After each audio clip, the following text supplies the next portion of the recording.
राम राम नमस्कार आप सभी को। बादकेश और उनके उपाय। सबसे पहले तो ये जानते हैं कि बादकेश होता क्या है और क्यों डायरेक्टली इस ग्रह को हमें स्ट्रांग या कमजोर करने का उपाय बिल्कुल नहीं करना चाहिए।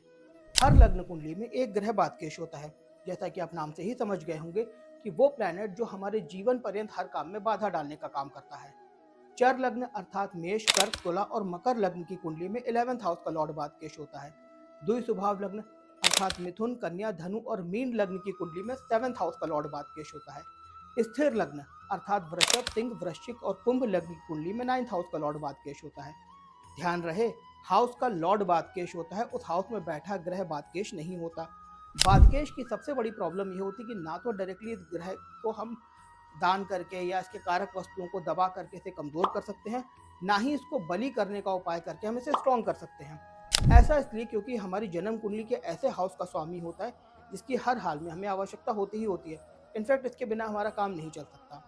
वैसे तो जन्म कुंडली का हर हाउस इंपॉर्टेंट होता है, लेकिन 7th, 9th, 11th हमारे पॉजिटिव हाउसेस होते हैं, इसलिए इन्हें इग्नोर नहीं किया जा सकता। और इसे स्ट्रॉन्ग इसलिए नहीं किया जा सकता क्योंकि अगर इसे स्ट्रॉन्ग किया तो हमारी बाधाएं बनना शुरू हो जाएंगी।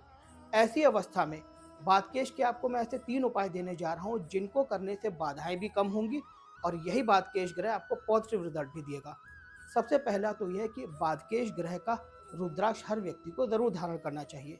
मेक श्योर मैं यहाँ जेमस्टोन की नहीं, रुद्राक्ष की बात कर रहा हूँ। दोस्तों, जेमस्टोन हमारे हर ग्रह को रिप्रेजेंट करने वाला फिक्स होता है, उसी तरह से हर ग्रह का फिक्स रुद्राक्ष भी होता है। दूसरा उपाय, बाधक ग्रह को डायरेक्टली ना छेड़ करके इसके अधिष्ठात्र देव अथवा देवी या फिर शिवलिंग पर उस ग्रह से संबंधित वस्तुओं को अर्पित करके हम इससे पॉजिटिव रिजल्ट ले सकते हैं। इस उपाय को करने में लेकिन एक चीज का विशेष ध्यान रखना चाहिए कि देवता को अर्पित करने वाली वस्तु उस देवता के पूजा विधान में वर्जित बिल्कुल ना बताई हो। जैसे अगर आपको इत्र चढ़ा करके शुक्र को बैलेंस करना है तो ध्यान रहे वो इत्र केवड़े का नहीं होना चाहिए, क्योंकि महादेव पे केवड़े का इत्र नहीं चढ़ाया जाता। आप खस या गुलाब का चढ़ा सकते हैं। तीसरा उपाय, ग्रह को रिप्रेजेंट करने वाले वृक्ष का ज्यादा से ज्यादा वृक्षारोपण करके हम उससे पॉजिटिव रिजल्ट लेकर के अपने निगेटिव रिजल्ट्स को कम कर सकते हैं।